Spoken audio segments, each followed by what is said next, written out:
வணக்கம். ஸோ இன்றைக்கி அகெயின் எட் another interesting topic தான். இதுவும் ரிலேஷன்ஷிப் ஓரியன்ட் தாங்க. ஸோ முக்கியமாக இன்றைக்கி நிறைய நான் சோஷியல் மீடியாவில் ஒரு டிஃப்ரென்ஸ் இன் ட்ரெண்டை பார்த்துக்கிட்டு இருக்கேன். நான் இப்போ கொஞ்சம் நாளாக என்னென்னு பார்த்தீங்கன்னா ஒரு ரெஸ்பெக்ட் இல்லை அப்படின்னா ரிலேஷன்ஷிப் வாக் அவுட் பண்ணணும். டிஸ்ரெஸ்பெக்டை தாங்கிக்காதீங்க. பவுண்ட்ரிஸை இம்பார்ட்டன்ஸ் கொடுங்க. ஸோ அது மட்டும் இல்லாமல் நிறைய ப்ரைவசி வேண்டியிருக்கு இன்றைக்கி கப்புள்ஸ் நடுவில். ஸோ இந்த மாதிரி டாபிக்ஸ் வந்த வண்ணம் இருக்குது. So it is like redefining the relationship அப்படின்னு சொல்லலாம். ஸோ அந்த காலத்தில் ஜஸ்ட் பிகாஸ் அவங்க எல்லா பிரச்சனையும் என்ன பண்ணாலும் இதில் ஆக்சுவலாக நான் சொல்ல போகிறது ஆண் பெண் அப்படின்னு எடுத்துக்கிட்டாலும் இது முக்கியமாக விமன் சம்மந்தப்பட்ட ஒரு சென்ட்ரிக்காக தான் நான் இதை பார்க்குறேன். Because women are actually getting more abused by men அப்படின்றத விட லைக் அவங்க இதில் நிறையா சொல்கிறாங்க எனக்கு ரெஸ்பெக்ட் கிடைக்கிறது இல்லைன்றது மென் சொல்கிறத விட உமன் சொல்கிறது தான் இன்றைக்கி நிறையா இருக்குது. ஸோ ஃபெமினிசம் அப்படின்னு நிறையா விஷயங்கள் இன்றைக்கி எக்ஸ்போஸ் ஆகுறாங்க உமன் அப்படின்ற ஒரு விஷயத்தை ரொம்ப நல்ல வரவேற்கத்தக்க விஷயம்தான். But how it is been perceived by இன்னைக்கு இருக்கிற உமன் இதை எப்படி எடுத்துக்கிறாங்க, இது எப்படி அவங்க ரிலேஷன்ஷிப்பை பாதிக்குது, பாதிக்காமல் எப்படி பார்த்துக்கலாம், ஸோ எது சரி எது தப்பு, எதை டாலரேட் பண்ணிக்கலாம், எதை டாலரேட்டே பண்ணக்கூடாது. So I'm not saying like நீங்கள் எந்த அபியூஸ்னாலும் பொறுத்துக்கோங்க, அந்த காலத்தில் எல்லாரும் பொறுமையாக இருந்தாங்க அப்படின்னு சில பேரண்ட்ஸ் சொல்லுவாங்க. ஏமா பொறுத்து போமா, நான்லாம் அம்மா அப்பாவை பொறுத்துக்கலையா, அவர் என்னை திட்டுவார் அடிப்பார் நான் பொறுத்துக்கலையா, இல்லை என் கணவர் தான் குடிச்சிட்டு வந்தார் அதனால் நான் பொறுத்துக்கலையா, நீயும் பொறுத்துக்கோ அப்படின்னா ஐம் நாட் சேயிங் அதெல்லாம் நீங்கள் பொறுத்துக்கணும்னு சொல்லலை. பட் இன்னைக்கு நம்ம சொல்லப்படுற ஒரு சில விஷயங்கள் ரிலேஷன்ஷிப்குள்ள ஒரு வார்த்தைகள், ஒரு சின்ன வார்த்தைகள் நீங்கள் சொன்னாலோ இல்லை நீ என்னை இமோஷ்னலாக வேலிடேட் பண்ணலனாலோ இல்லைனா டிஸ்ரெஸ்பெக்ட்ஃபுல்லாக ஒரு வார்த்தை சொல்லிட்டாலோ இல்லைனா என்னுடைய ஸ்பேஸ் நீ கொடுக்கல, எப்போ பார்த்தாலும் நீ ஏதாவது உனக்கு வேண்டியதே நீ பண்ணிகிட்ருக்க அப்படிங்கிற மாதிரி இருந்தாலே இன்றைக்கி ரிலேஷன்ஷிப் இந்த மாடர்ன் ட்ரெண்டில் பிரிஞ்சு போகிறத நம்ம பார்க்குறோம் நிறையா. ஸோ இளைஞர்கள் இன்றைக்கி எதை நோக்கி போயிட்டுருக்காங்க. ஸோ ஒரு ப்ரைவசி அப்படிங்கிறது இன்றைக்கி ரிலேஷன்ஷிப்பில் வேணுமா இல்லையாங்கிறது ஒரு டிபேட்டபிள் டாப்பிக்காக இருக்குது. அது தவிர ரெஸ்பெக்ட் ஒரு ரிலேஷன்ஷிப்பில் வேணுமா இல்லையானா இட்ஸ் டிபேட்டே பண்ண வேண்டாங்க. Respect is very much needed. But ஒரு ஹஸ்பண்ட் அண்ட் ஒய்ஃப் அப்படின்ற போது இதை நான் எப்படி பார்க்குறேன்னா இவ பாதி அவங்க பாதி, நான் பாதி நீ பாதி அப்படின்ற மாதிரியான ஒரு விஷயம் தான் இந்த விஷயம். அப்படி இருக்கும்போது இதில் நம்ம ரெஸ்பெக்ட் ரொம்ப கொடுத்து வெளியில் அப்படியே வாங்க போங்க, எனக்கு கொஞ்சம் ஸ்பேஸ் கொடுங்க, நான் இப்போ ஃபோன் பண்ணிட்டு வரேன் நீங்கள் டிஸ்டர்ப் பண்ணாதீங்க, இந்த மாதிரியான யாரையோ ஒரு ஸ்ட்ரேஞ்சரை ட்ரீட் பண்ணுற மாதிரி ஒரு ரிலேஷன்ஷிப்குள்ளே இருக்கணுமானா நிச்சயமாக கிடையாதுங்க. அப்போ எப்படி பார்க்கணும், இதில் நிறைய கன்ஃபியூஷன்ஸ் இருக்குது. நிறைய பேர் abuse, emotional, verbal, physical, domestic எல்லா வயலன்ஸையும் டாலரேட் பண்ணிவிட்டு ஆனால் இதெல்லாம் அப்யூஸே இல்லை, எனக்கு இது அப்யூஸ்னே தெரியாது டாக்டர்னு என்கிட்ட எத்தனையோ பேர் சொல்லியிருக்காங்க. அது ரொம்ப ரொம்ப பாவமாக இருக்குது. அந்த பெண்கள் அதை கோத்ரூ பண்ணிவிட்டு, ஆண்களும் சில நேரம் கோத்ரூ பண்ணிவிட்டு சொல்லும்போது. ஆனால் இந்த விஷயத்தில் ஒரு சின்ன சின்ன விஷயத்துக்கு கூட இல்லை அவங்க என்ன டிஸ்ரெஸ்பெக்ட் பண்ணிட்டாங்க இதனால் நான் வாழ மாட்டேன்னு சொல்கிற சைடில் இருக்கிற பீப்புளையும் நான் இங்கே பார்க்குறேன். ஸோ அப்போ தான் நான் நினச்சேன் இந்த மாதிரி ஒரு பதிவு நம்ம கொடுக்கணும்.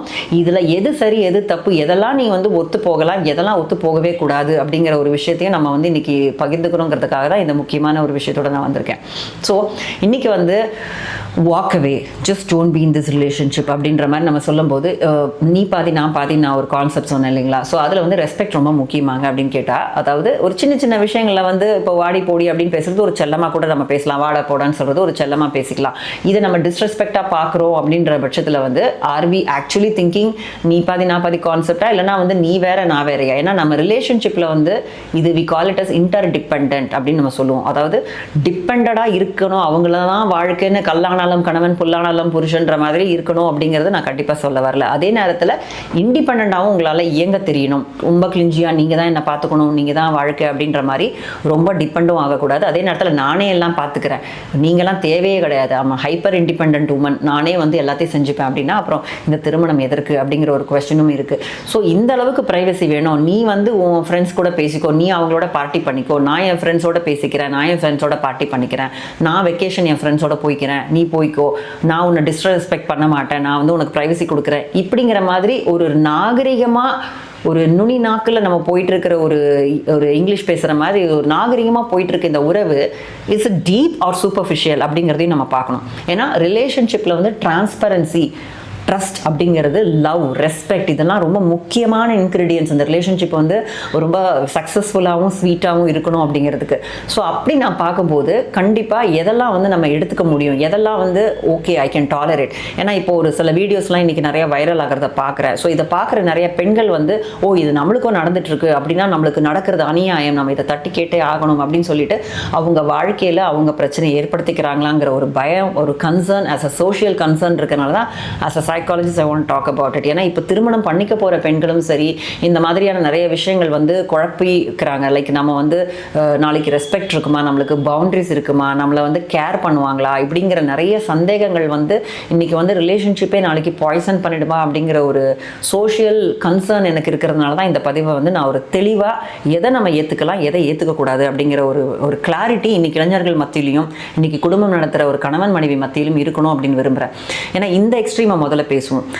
இந்த எக்ஸ்ட்ரீம்னா எதெல்லாம் வந்து அப்யூஸ், எதெல்லாம் வந்து நீங்கள் டாலரேட்டே பண்ணக்கூடாது அப்படின்னு பார்த்தீங்கன்னா வந்து கண்டிப்பாக ஒரு வேர்பலாக வந்து உங்களை வந்து அசிங்கமான வார்த்தைகளில் வந்து தொடர்ந்து பேசுறது. ஏதாவது ஒரு நாள் தப்பி தவறி ஒரு வார்த்தை வந்துட்டா அது தவறு இல்லைங்க. தொடர்ந்து வந்து இதை வந்து நீ இவன் தானே தாங்கிப்பா அப்படிங்கிற மாதிரி திரும்ப திரும்ப சொல்லும் போது it becomes a verbal abuse. அதே மாதிரி இமோஷ்னலாக கேஸ்லைட் பண்ணுறது, உனக்கு இது கூட தெரியாதா அப்படின்ற மாதிரி அவங்களை டிஸ்ரெஸ்பெக்ட் பண்ணுற மாதிரி, அவங்கள வந்து டீவேல்யூ பண்ணுற மாதிரியான விஷயங்கள் வந்து தொடர்ந்து ஃப்ரீக்வெண்ட்டாக இன்டென்ஸாக வேணும்னே த இன்டென்ஷன்ஸ் டூ மேட்டர். சில பேர் கூட காலை வாரி விட்டுப்பாங்க, ஜாலியாக பேசிப்பாங்க, ஜாலியாக தானே பேசுனேன் அப்படின்வாங்க. பட் உங்களுக்கு தெரியும் இன்ட்யூட்டிவாக அவங்க வந்து இது இன்டென்ஷனலாக பண்ணுறாங்களா, இல்லை நம்மளுக்கு ஒரு கீழே மட்டன் தட்டணும் போடணுன்னே பண்ணுறாங்களா, இல்லைனா வந்து அவங்க வந்து ஒரு கேஷுவலாக தான் இது ஜோக்காக தான் பண்ணாங்களா அப்படிங்கிற டிஃப்ரென்ஸ் கூட இன்றைக்கி நிறைய பேருக்கு தெரியறது இல்லைங்க. ஏன்னா இதில் வந்து ஒரு பெண்களுக்கு பார்த்தீங்கன்னா நிறைய நேரம் லோ செல்ஃப் எஸ்டீம் இருக்கும் போதோ, இல்லைனா வந்து ரொம்ப அதிகமாக ரீஅஷூரன்ஸு, அப்ரிசியேஷன், அட்டென்ஷன் இதெல்லாம் தேவைப்படும் போதோ, அந்த நேரங்களில் வந்து ஒரு ஆண் வந்து அதுக்கான ஒரு ரெஸ்பான்ஸ் கொடுக்காத போதும் தே ஃபீல் லைக் திஸ். அந்த மாதிரி ஒரு தவறா புரிதல்றதுக்காக ஒரு அருமையான ரிலேஷன்ஷிப் இன்னைக்கு உடஞ்சு போகிறத நம்ம பார்க்க முடியுது. ஸோ ஆஸ்க் யுவர் செல்ஃப், இன்னைக்கு எனக்கு வந்து நான் ரெஸ்பெக்ட் பண்ணிக்கிறேன்னா, இன்னைக்கு எந்த மாதிரி பெண்களை வந்து அவங்க விக்டிம் ஆக்கப்படுறாங்க அப்படின்னா அவங்களுக்கே ஒரு செல்ஃப் ரெஸ்பெக்ட் இருக்கிறது இல்லை. We have to give the terms by which இன்னொருத்தங்க நம்மளை ட்ரீட் பண்ணுங்கிறதுக்கு. நீங்களே டாலரேட் பண்ண இப்படியான ட்ரீட்மெண்ட் தான் உங்களுக்கு கிடைக்கும். இதை பற்றி நான் இன்னொரு பதிவிலையும் பேசியிருக்கேன். ஸோ இந்த மாதிரி நம்ம ஏதாவது ராங் சிக்னல் நம்ம கொடுக்குறோமா, இல்லைனா நானே என்னை எப்படி வேல்யூ பண்ணிக்கிறேன், இந்த விஷயத்த நம்ம பார்க்கணும்.